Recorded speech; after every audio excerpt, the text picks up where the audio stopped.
আপনি অন্যান্য দলের মতো দলনেতা না যদি হয়েছেন, আপনার দলকে বড় করা উচিত ছিল।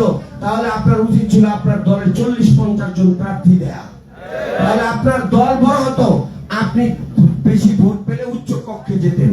আপনি দল বিলুপ্ত করে তাহলে এই দলে আসলে আপনাকে দল গ্রহণ করত। আপনার এই চালাকি ভোলাবাসীও বুঝে গেছে, দেশবাসীও জানে।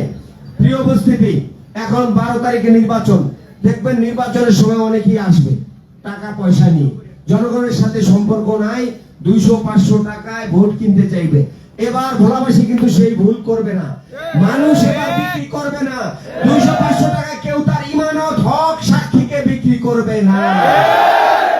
ভেদুরিয়াবাসী অতীতেও আমাদের হাফেজ কালিমুল্লাহ সাহেবকে বারবার ভোট দিয়ে নির্বাচিত করেছেন, কিন্তু বিগত দিনের সরকার তার ভোটকে এই ভেদুরিয়াবাসীর ভোটাধিকার, তার যে চেয়ারম্যান, সেটা হতে দেয় নাই।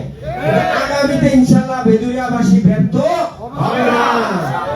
আপনারা প্রতিটা ওয়ার্ডে, প্রতিটা কেন্দ্রে এমন পাহারা বসাবেন, আপনাদের আমানত ভোট যেন কেউ ছিনিয়ে নিতে না পারে।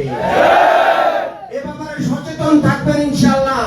এই ভেলুমিয়া, রাজাপুর, চরসমে, আলীনগর, পূর্ব এলিশা, পশ্চিম এলিশা, এগুলো হলো হাত পাকার ঘাঁটি, ইসলামী আন্দোলনের ঘাঁটি।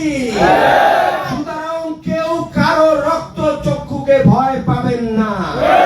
আগামী 12 তারিখ ভেদুরিয়াবাসী দেখিয়ে দিবে ইনশাআল্লাহ হাত পাকাকে কিভাবে বিজয় লাভ করতে হয়। আমরা ইসলামী আন্দোলন যারা করি, বুঝে শুনে রাজনীতি করি। রাজনীতি এমন একটি জিনিস, রাজনীতি যিনি নেতা হবেন তার প্রথম শর্ত হলো আমানতদারি থাকতে হবে। আমানতদারি যার থাকবে না, সে এমপি হওয়ার যোগ্যতা রাখে না। জনগণ 6,04,06,000 ভোটার, রাষ্ট্রের যত বরাদ্দ জনগণের জন্য হবে, এই জনগণের সঠিক বরাদ্দ যদি সঠিকভাবে পৌঁছে না দেন, তাহলে কখনো একটি উন্নয়নশীল রাষ্ট্র হতে পারে না। উন্নয়নের নামে 55 বছরে যে কাজ করেছেন, এইভাবে চলতে থাকলে 550 বছরও এই দেশের মানুষের ভাগ্যের উন্নয়ন, ভাগ্যের পরিবর্তন হবে না। আজকে দেখেন যারা ভোলায় রাজনীতি করেছেন, ভোলায় অনেক নেতা, অনেক মন্ত্রী ছিল, অনেক দল ছিল, ভোলার জন্য কি করেছেন আপনারা বলেন? আজকে ভোট চাইতে আসছেন কেন? আপনারা 13 সালে সংসদে ছিলেন, বলেছিলেন যে নদী বাংলার যে বাঁধের বরাদ্দ, এটা বাতিল করতে হবে, আমাদের পার্থ ভাই বলেছেন। আপনি বলেছেন যে এই নদী বাঁধের বাঁধ যদি বরাদ্দ আসে তাহলে আওয়ামী লীগ খেয়ে ফেলবে। যদি আওয়ামী লীগ খেয়ে ফেলে, আপনি তাহলে এমপি হয়েছিলেন কেন? আজকে আপনার এই বরাদ্দ বাতিল হওয়ার কারণে ভোলার হাজার হাজার লোক নদী ভাঙনের কবলে পড়েছে, অর্থনৈতিক মানবতর জীবন যাপন করতেছে। আপনারা আসেন, নির্বাচন আসলে মৌসুমী অতিথি গেস্ট হয়ে আসেন, নির্বাচন শেষ হলে এই দেশের জনগণের সাথে কোনো সম্পর্ক আপনাদের থাকে না। আজকে দেখেন ভোলায় কোনো 29টি গ্যাস কূপ, 6 ট্রিলিয়ন গ্যাস মজুদ। আল্লাহ তাআলা আমাদেরকে এত খনিজ সম্পদ দান করেছেন, সেই সম্পদকে কাজে লাগিয়ে ভোলায় কোনো নেতা কোনো মিল, ফ্যাক্টরি, কল কারখানা করে নাই। আজকে ভোলার বেকারত্ব, ঘরে ঘরে বেকার। আজকে যুবকরা বেকার, মাঝবয়সী বেকার, আজকে নারীরা বেকার। আমরা যদি ইনশাআল্লাহ 12 তারিখ আপনার হাত পাকা প্রতীকে বিজয় করেন, তাহলে সর্বপ্রথম আমরা ভোলার নদী বাঁধের স্থায়ী বাঁধের ব্যবস্থা করবো ইনশাআল্লাহ। আমরা ভোলায় গ্যাস ভিত্তিক, এই যে মাঝিরহাট সহ এই যে চরসমে, পুরানোদিনে, এখানে যত গ্যাস কূপ আছে, আমরা প্রত্যেকটা অঞ্চলে গ্যাস ভিত্তিক শিল্পাঞ্চল করব, তাহলে এখানে কোনো বেকার থাকবে না। আজকে ভোলার চিকিৎসার ভালো চিকিৎসা নাই, চিকিৎসার ব্যবস্থা এত খারাপ, রোগী যখনই অসুস্থ হয়ে পড়েন আমাদের বরিশাল, ঢাকা যেতে হয়। যখন আবহাওয়া খারাপ থাকে, বৈরী পরিবেশ থাকে, আমরা রোগীদেরকে নিতে পারি না। আবার আমাদের রোগীরা ঢাকার বাইরে যখন মৃত্যুবরণ করে, আবহাওয়া খারাপ হলে তাদের ডেড বডি ওই ভোলায় দাফন করা যায় না। এই কষ্ট আমাদের দীর্ঘদিনের, কে লাঘব করবে, কে করবে? কেউ আমাদের জন্য করেনি। আমি ভোলা বরিশাল সেতু কমিটি, জাতীয় কমিটির সেক্রেটারি।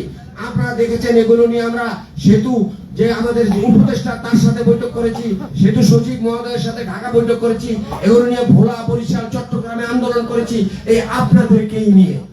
আগামীর ভোলার যে কোনো উন্নয়নে আপনাদেরকে সবসময় পেয়েছি, আগামীতেও পাবো।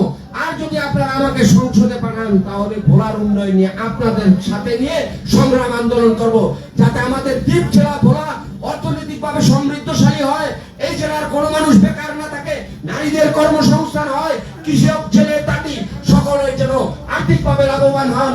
এই জেলা উদ্বৃত্ত খাদ্যশস্য থাকে, এই খাদ্যশস্য সংরক্ষণ করার জন্য আমরা হিমাগার করব। মৎস্য সংরক্ষণ করার জন্য আমরা মৎস্য সংরক্ষণ হিমাগার করলে কৃষক এবং জেলেরা অর্থনৈতিকভাবে স্বাবলম্বী হবে। এই এলাকার মানুষ, এই জনপদের মানুষ কত গরিব, অথচ মানুষ এত গরিব হওয়ার পর কত পরিশ্রম করে, কত কষ্ট করে। ভোর রাত্রে আমরা এই যে ভেদুরিয়া ঘাটে, ইলিশা ঘাটে দেখি অটো চালক ভাইয়েরা শীতের মধ্যে কষ্ট করে যান, মানুষ জেলেরা নদীর মধ্যে কত কষ্ট করেন, কৃষকরা কষ্ট করেন। আমরা তাদের জন্য যারা নেতা হন তারা তো কিছু করেই না, উল্টা তাদের হক আমানত আমরা নষ্ট করি। প্রিয় ভেদুরিয়াবাসী, আপনাদেরকে বলবো শুধু নেতাদের দোষ নয়, এই জন্য আমাদেরও কিছু দায় আছে। আমাদের দায় হলো কি, আমরা চিন্তা ভাবনা না করে নেতার নাম শুনে আমরা অনেক সময় অজ্ঞান হয়ে যাই ভোট দিই। আরে বাবা অমুক বড় নেতা, তো নেতা বড় হয়েছে তো কি হয়েছে? আপনারা দেখবেন, চিন্তা করে দেখুন, যিনি যত বড় নেতা তিনি তত বড় দুর্নীতিবাজ, তিনি তত বড় ব্যাংক লুটপাটকারী, তিনি বাংলাদেশের টাকা বিদেশে পাচার করে বাংলাদেশকে দেউলিয়া করে দেয়, আমাদেরকে অর্থনৈতিক ভাবে দুর্নীতি করে আমাদেরকে এমন ভাবে জিম্মি করে রেখেছে। আজকে আমরা, আমাদেরকে তারা বলে আমরা নাকি গরিব। আমরা বাংলাদেশ রাষ্ট্র গরিব নয়, আমরা ভালো, বরং তোমরা চোর, তোমাদের চোর দুর্নীতিবাজ লুটপাটের কারণে আজকে আমরা জনগণরা গরিব হয়ে আছি। আমিও আপনাদের মতোই, আমিও তাদের মতো এরকম ধনী নয়। আমরা আপনাদের সাথে থাকি, চলি। আপনাদের যে দুঃখ কষ্ট এটা আমিও অনুধাবন করি, আমিও বুঝি। তাই আপনারা এই যে জুলুমের শিকার, এর থেকে বাঁচতে হলে